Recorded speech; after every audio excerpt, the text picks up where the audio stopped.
Assalamualaikum, Shalom, selamat pagi dan salam sejahtera kepada kita semua. Perkenalkan, nama saya Yunefa Sabita Beruginting. Saya dari kelas Pendidikan Bisnis B Stambuk 2020. Nah, adapun isi dari video ini yaitu resume materi selama semester 6 pada mata kuliah Manajemen Bisnis Retail. Langsung saja kita masuk kepada pembahasan. Yang pertama yaitu pengertian bisnis retail. Nah, bisnis retail adalah satu jenis bisnis yang menjual barang dengan sistem eceran atau satuan. Bisnis retail tersebut meliputi semua aktivitas yang melibatkan penjualan barang atau jasa pada konsumen akhir untuk dipergunakan yang sifatnya pribadi dan bukan bisnis atau diperjualkan kembali. Ada beberapa kajian materi pada manajemen bisnis retail. Yang pertama yaitu perilaku konsumen retail. Dengan mempelajari perilaku konsumen dapat memberikan pengetahuan kepada para pemasar dengan dasar pengetahuan analisis konsumen, di mana perilaku konsumen adalah psikologis yang mempelajari perilaku individu atau organisasi terhadap sebuah produk. Ada beberapa faktor psikologis yang mempengaruhi perilaku konsumen. Yang pertama yaitu motivasi, yang kedua persepsi, yang ketiga pengetahuan, dan yang keempat yaitu keyakinan dan sikap. Nah, ada juga beberapa tahapan di dalam perilaku konsumen. Yang pertama yaitu pengenalan masalah, yang kedua pencarian informasi, yang ketiga evaluasi beberapa alternatif, yang keempat pembelian, dan yang terakhir yaitu evaluasi pasca pembelian. Faktor-faktor yang mempengaruhi perilaku konsumen ada dua. Yang pertama faktor eksternal dan yang kedua adalah faktor internal. Faktor eksternal terdiri atas keluarga, kelompok acuan atau reference group, dan budaya. Sedangkan faktor internal adalah aspek pribadi dan aspek psikologis. Perusahaan harus mampu memahami sikap perilaku konsumen dan tahapan perilaku konsumen tersebut agar kehadiran perusahaan dapat diterima oleh konsumen dan dapat menjadi jawaban atas segala permasalahan konsumen tersebut. Kajian yang kedua yaitu segmentasi, targeting, dan positioning. Dalam dunia bisnis terdapat STP atau segmentasi, targeting, dan positioning yang merupakan salah satu pendekatan atau model yang digunakan untuk mengembangkan pesan dan strategi pemasaran yang sesuai dengan target pada pasar tersebut. Nah, di mana tujuan dari segmentasi, targeting, dan positioning ini adalah memposisikan suatu merek dalam benak konsumen sedemikian rupa sehingga merek tersebut memiliki keunggulan kompetitif yang berkesinambungan. Untuk yang pertama yaitu segmentasi. Segmentasi adalah kegiatan membagi pasar menjadi kelompok-kelompok pembeli yang berbeda yang memiliki kebutuhan, karakteristik, atau perilaku yang berbeda yang mungkin membutuhkan produk atau bauran pemasaran yang berbeda. Yang kedua yaitu targeting. Targeting merupakan tindakan keterkaitan dan minat dari beragam segmen pasar, kemudian menentukan segmen mana yang akan dijadikan sebagai target pasar. Dan yang terakhir yaitu positioning adalah tindakan merancang produk dan bauran pemasaran agar dapat tercipta kesan tertentu di ingatan konsumen. Atau dengan kata lain, positioning adalah memposisikan perusahaan di pikiran konsumen sehingga konsumen dapat memberikan label sendiri kepada perusahaan tersebut. Untuk yang ketiga yaitu penataan barang dagang retail. Penataan produk atau display adalah cara untuk mengelompokkan barang sesuai dengan jenis dan kegunaan dengan memperhatikan keindahan untuk menarik minat belanja konsumen. Berdasarkan letak produk atau barang yang dipajang, penataan produk dapat dibagi ke dalam beberapa macam. Yang pertama yaitu windows display, yaitu pemajangan barang dengan gambar-gambar, kartu harga, simbol-simbol, dan sebagainya di bagian depan toko yang disebut etalase atau jendela kegiatan usaha.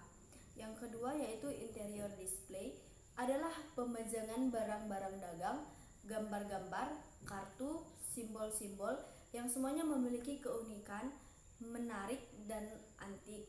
dan diletakkan di dalam etalase atau gondola, meja, rak yang ada di dalam toko. Interior display digunakan untuk barang-barang yang sudah dikenal luas oleh masyarakat. Yang ketiga yaitu exterior display, adalah pemajangan barang dagangan di tempat tertentu di luar kegiatan usaha yang biasa digunakan. Dan yang terakhir yaitu solari display, yaitu menempatkan barang dagangan di bagian department store sebagai daya tarik bagi konsumen setelah masuk ke dalam toko. Misalnya pakaian yang digunakan oleh model boneka atau mannequin.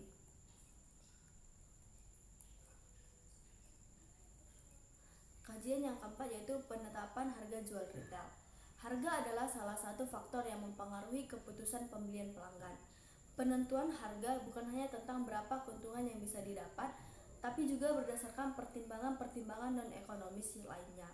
Nah, beberapa cara yang digunakan dalam menentukan harga jual satu produk, yaitu yang pertama, strategi penetapan harga berdasarkan biaya. Metode ini menentukan harga berdasarkan total biaya-biaya yang dikeluarkan untuk memproduksi barang yang dijual dan menambahkan sejumlah persentase tertentu sebagai laba. Terdapat 4 kategori dalam penetapan harga berdasarkan biaya. Yang pertama yaitu cost plus pricing method, yaitu biaya per unit ditambah jumlah tertentu sebagai laba atau margin. Atau dengan kata lain, harga jual sama dengan biaya total ditambah laba. Yang kedua yaitu markup pricing, yaitu menambahkan harga beli dengan sejumlah laba tertentu. Atau dengan kata lain, harga jual sama dengan harga beli tambah laba. Yang ketiga yaitu fixed free pricing, yang merupakan jumlah biaya yang dikeluarkan oleh produsen produk ditambah sejumlah fee yang telah disepakati. Dan yang keempat yaitu target pricing, yaitu berdasarkan tingkat pengembalian investasi atau ROI yang sesuai dengan target yang diinginkan. Yang kedua yaitu strategi penetapan harga berdasarkan kebutuhan atau keinginan. Kondisi ini lebih mengutamakan kondisi ataupun kebutuhan pelanggan. Ada 2 macam kategori dalam strategi ini. Yang pertama yaitu price sensitivity method, yaitu pendekatan terhadap kebutuhan atau permintaan konsumen yang didasari pada persepsi konsumen terhadap nilai atau value produk yang diterima, apakah sebanding atau tidak. Yang kedua yaitu diskriminasi harga. Diskriminasi harga merupakan kebijakan untuk menentukan harga yang berbeda-beda untuk satu jenis produk yang sama. Dalam satu segmen pasar, beberapa faktor yang mempengaruhi diskriminasi harga adalah yang pertama wilayah, yang kedua konsumen, yang ketiga waktu, yang keempat kualitas dan bentuk produk. 3. Strategi penetapan harga berdasarkan persaingan. Terdapat dua topik pada strategi penetapan harga berdasarkan persaingan. Yang pertama yaitu perceived value fixing, yaitu penetapan harga jual barang berdasarkan harga jual rata-rata produk sejenis. Yang kedua yaitu sales bid pricing, merupakan penetapan harga jual berdasarkan penawaran yang diajukan oleh pesaing. Kajian materi yang kelima yaitu kegiatan operasional toko. Operasional toko adalah rangkaian kegiatan yang digunakan untuk menggambarkan semua yang diperlukan untuk menunjang aktivitas jual beli di toko agar dapat berfungsi dengan baik. Sebagian besar operasi ini pada dasarnya dieksekusi menggunakan sistem point of sale atau POS yang digunakan pengecer di toko-toko dan back office. Terdapat 3 elemen penting dalam operasional retail. Yang pertama yaitu merchandising, merupakan aktivitas pengawasan mulai dari penerimaan produk dari distributor hingga produk sampai ke tangan pelanggan. Fokus utamanya adalah mengoptimalkan persediaan barang yang ada, mencocokkan kuantitas pesanan terbaik, mengatur visualisasi toko untuk menarik perhatian pelanggan, dan memperkirakan stok yang akan laris terjual untuk mengurangi kemungkinan kelebihan atau kehabisan stok. Yang kedua yaitu tenaga kerja. Sumber daya manusia menjadi faktor penentu kesuksesan bisnis retail. Maka dari itu perlu diatur secara optimal. Sumber daya manusia tersebut bertugas untuk menangani pelanggan, memproses transaksi, menangani kedatangan barang dan pengiriman, mengelola stok barang, dan lain sebagainya. Yang ketiga yaitu pengaturan gudang. Gudang merupakan elemen penting dalam bisnis retail. Hal ini karena semua stok barang akan diletakkan selama beberapa saat di gudang sebelum akhirnya dibawa ke toko untuk dijual kembali kepada konsumen akhir. Materi yang keenam yaitu analisis peluang pemasaran retail. Peluang pemasaran adalah peluang bagi retail untuk meningkatkan penjualan dan sekaligus laba dengan cara-cara yang secara umum memuaskan konsumen. Analisis lingkungan pasar retail yaitu pasar berupa masyarakat dan pesaing yang dikaji dengan metode SWOT atau yang populer akan menghasilkan pengantaran yang akurat tentang peluang-peluang pasar atau pemasaran. Peluang-peluang pasar retail dapat diperoleh melalui yang pertama studi lingkungan, khususnya yang berkenaan dengan perkembangan kebutuhan dan tren atau termasuk fashion theory. Yang kedua perilaku konsumen, dan yang ketiga identifikasi segmen pasar dan memilih kelompok sasaran yaitu segmentasi, targeting, dan positioning. Materi yang ketujuh yaitu pengembangan retail marketing mix.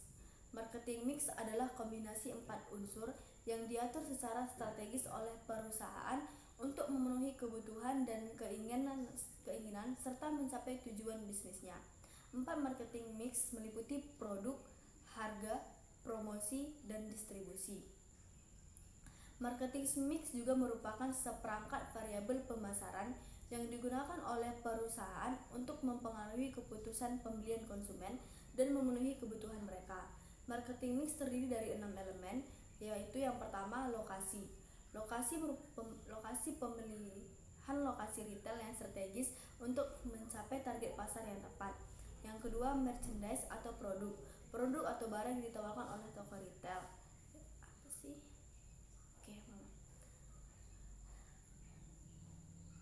Terdapat 6 elemen.